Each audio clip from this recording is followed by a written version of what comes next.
শাকচুন্নির ব্যাপারটা তো তোমরা মোটামুটি সবাই জানো যে শাকচুন্নি হলো এমন একটা প্রেতাত্মা যে কিনা অতৃপ্তভাবে মারা গেলে পরে মানে যে নিজের সাংসারিক সুখ পেতে পারে না, বা বিবাহিত মহিলারা যারা সবে বিবাহিত হয়েছে কিন্তু তারপরে মারা যায়, তো তারা তারপর থেকে শাকচুন্নি হয়ে যায়। তো এই শাকচুন্নি ব্যাপারটা মোটামুটি সবার একটু জানা আছে, কিন্তু এর একটা ঘটনা আমি তোমাকে বলবো যেটা কিনা আমি জানি না, আমাকে একজন বলেছিল, সেই হিসেবে আমি সেই ঘটনাটা তোমাদের সাথে শেয়ার করছি।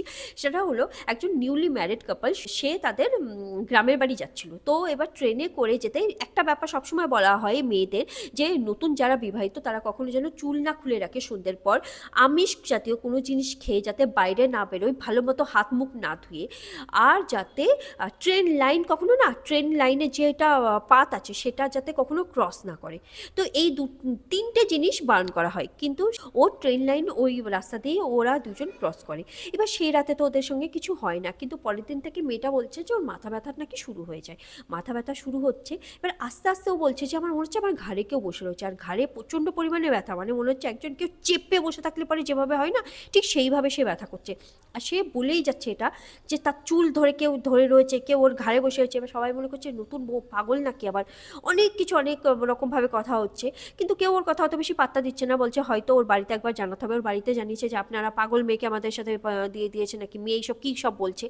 তখন বলছে আমার মেয়ে তো খুব ভালো ছিল, খুব সুস্থ মেয়েকে আমি পাঠিয়েছি, এরকম কি হয়েছে। এবার ওর বাড়ির থেকে লোক এসছে, ওর বাড়ির লোককেও সবাই ও মেয়েটা চিৎকার করে সবসময় বলছে, কাঁদছে আর বলছে কেউ আমার ঘাড়ে বসে রয়েছে, কেউ আমার ঘাড়ে বসে আছে। আর মেয়েটা কী হচ্ছে আস্তে আস্তে আস্তে আস্তে না এরকম বেন্ড হতে শুরু হচ্ছে, মানে ওই বয়স্করা যেরকমভাবে কুঁজো হয়ে হাঁটে না লাঠি নিয়ে, ঠিক সেরকমভাবে হতে শুরু হচ্ছে। আর দিন দিন ও বুড়িয়ে যাচ্ছে। তারপর ওরা ডাক্তার দেখালো, মানে প্রথমে ওঝা দেখিয়েছে, তারপর ডাক্তার দেখিয়েছে। তো ডাক্তার বলছে এইসব কিছু না, এটা কোনো সাইকোলজিক্যাল প্রবলেম আছে, হয়তো আপনার মেয়ের হলো কোনো কেমিক্যাল কোনো ইস্যু হয়েছে মাথায়, তো সেটা হলো নিয়ে ওকে ডাক্তারের কাছে রাখা হলো। কিন্তু ডাক্তার ওখানেও ঠিক হচ্ছে না, যখন শুয়ে থাকতো তখনও কুঁজো হয়ে শুয়ে থাকতো।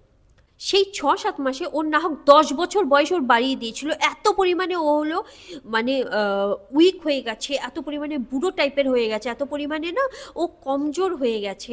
তারপর তো ওকে হলো হসপিটাল থেকে পাঠিয়ে দিল, যে আমরা বুঝতে পারছি না এর কী হয়েছে। ও ওকে অনেকভাবে ওকে হলো সুস্থ করার চেষ্টা করছে, কিন্তু সুস্থ হচ্ছে না। বাড়িতে নিয়ে আসার পর তারপর আসলেই একজন যিনি এইসব ব্যাপারে জানেন তাকে হলো আনা হলো, আর তাকে আনার পর ও বলল যে হলো ওর উপর শাকচুন্নি ভর করেছে। আর শাকচুন্নি মানে কেউ নতুন বিবাহিত, তো ওর উপরে ভর করে দিয়ে ওর ঘাড়ের উপর বসে রয়েছে, বসে নাকি হলো ওর সমস্ত জীবনী শক্তি যেটা আছে সেটা শুষে নিচ্ছে, আর তার জন্য ওই মেয়েটার ওই হয়েছে। এটা কতদূর সত্যি আমি বলতে পারবো না, কিন্তু তোমাদেরও কি মনে হয় এরকম কিছু হতে পারে?